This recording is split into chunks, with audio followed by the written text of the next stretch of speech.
The next ratio which we are going to start in this video is trade payables turnover ratio. Trade payables turnover ratio, that is TPTR. Now trade payables are what? Creditors. Creditors are directly related to the purchases, right? And that also the credit purchases. So therefore the formula comes out to net credit purchases upon average trade payables, right? Again the answer whatever comes, it shall be in times, and you need to calculate this trade payables turnover ratio. If the creditors and the bills payable both are given, take all the opening, take all the closing, divide it only by 2, do not try dividing it by 4. The same concept which we used in trade receivables turnover ratio, right? And one more thing, that if only closing ones are given, that means closing creditors, closing trade payables are given, just take the closing, do not calculate the average only out of closing, because for average trade payables what you have to calculate, you require the opening trade payables plus the closing trade payables, and then you can divide it by 2. But if only closing is available, just take that closing one, right? This will help you to know that if closing is given, you need to take only the closing ones. There are not much questions, so there's only one question which I will take up, which is illustration number 66. In the question, credit purchases is given, which is 6,20,000, and it says that purchase return is also given, which has to be from the credit purchases. So after deducting it, you will get net credit purchases is equal to 6 lakhs. Then opening creditors is given, closing creditors is given, 1,140,000, opening bills payable, closing bills payable. So for average trade payables, you can total all the 4, that means 1 lakh plus 1,40,000 plus 25,000 plus 35,000 and divide it by 2, right? Not divided by 4.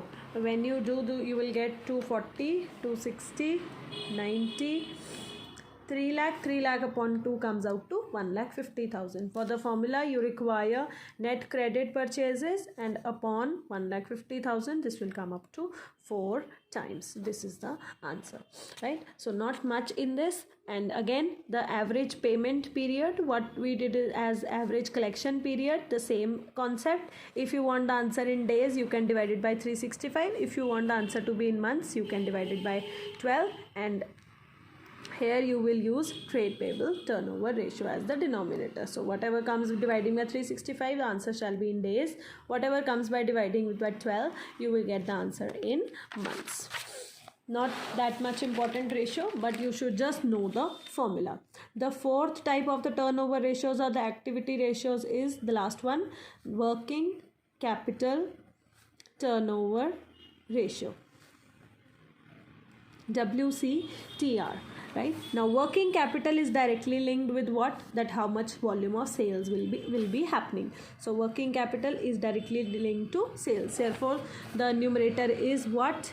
Net revenue from operations, or you can say net sales. It's one and the same thing, right? But it is not net credit sales. Please notice that it is the whole sales, that means the cash sales as well as the credit sales. Please remember that in trade receivables turnover ratio, it was only credit sale, that means net credit sales. But here for WCTR, that is working capital turnover ratio, it is the total amount of sales, that means the cash sales plus the credit sales, right? And in the denominator, because it's a working capital ratio, so you have to use working capital formula. Again, current assets minus current liabilities, which we used in the beginning questions, it remains the same, right?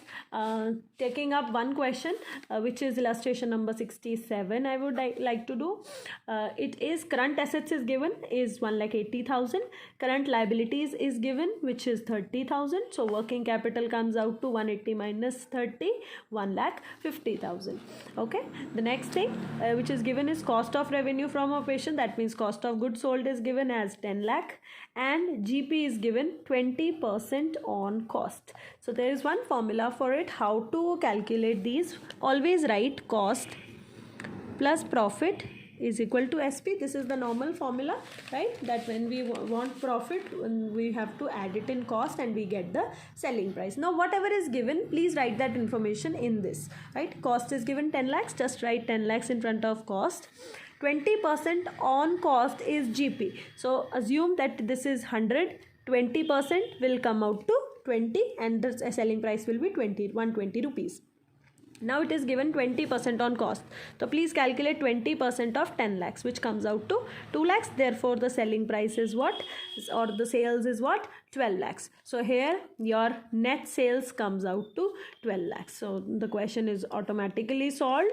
You just need to apply the formula. WCTR is equal to net sales, which is of 12 lakhs, upon working capital, which is of 1,50,000.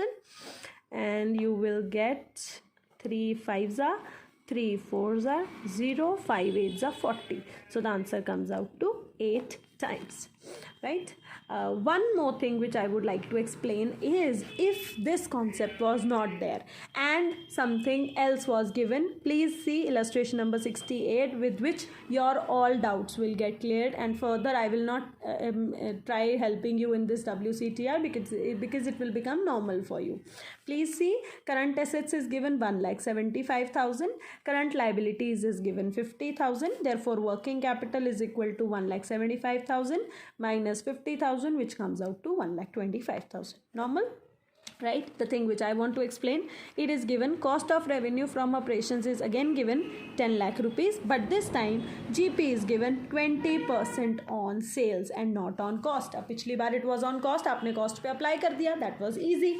But now it is what? Again write the same thing, cost plus profit gives out sales. Cost is what? It is 10 lakhs. GP is on sales. GP के सामने फिर से मैंने लिखा 20, but this time it says on sales, तो आप sales को 100 assume करें. जब लिखा होता है on cost, cost को 100 assume करें, 100 पे 20% लगाएं और उसे टोटल कर लें. जब दिया है sales पे तो sales को 100 लें, ठीक है, राइट? अब मेरे को एक बात बताओ, अगर 100 में से 20 की प्रॉफिट है तो इसका मतलब कितने का कॉस्ट होगा? 80 का, राइट? तो जिसके ऊपर निकालना हो उसको 20% ले लें, right? Now this shows that this is what? This is 80. तो 10 lakhs upon 80 into 100. You can calculate 10 lakhs upon 80 into 100, क्योंकि मुझे सीधा सेल्स की अमाउंट चाहिए. Again the L portion, right? This gives you, I think it will give you 12,50,000, right? So therefore net sales comes out to 12,50,000, right?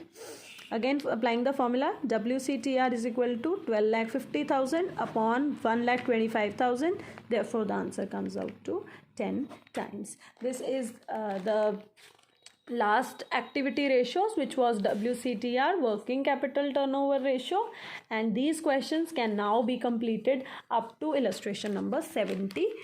So please do them and then try watching the next video. Okay, please do not mix all the videos. As I told you, I have all posted it in a series wise. I have written part 1, part 2, and you also please follow them in a series only for the better understanding, right? Please like and share if you like the video, and you can give any comments if you have any problems, or if you want certain help with certain subjects or certain videos of certain chapters, you can please post it in the comments. Thank you so much.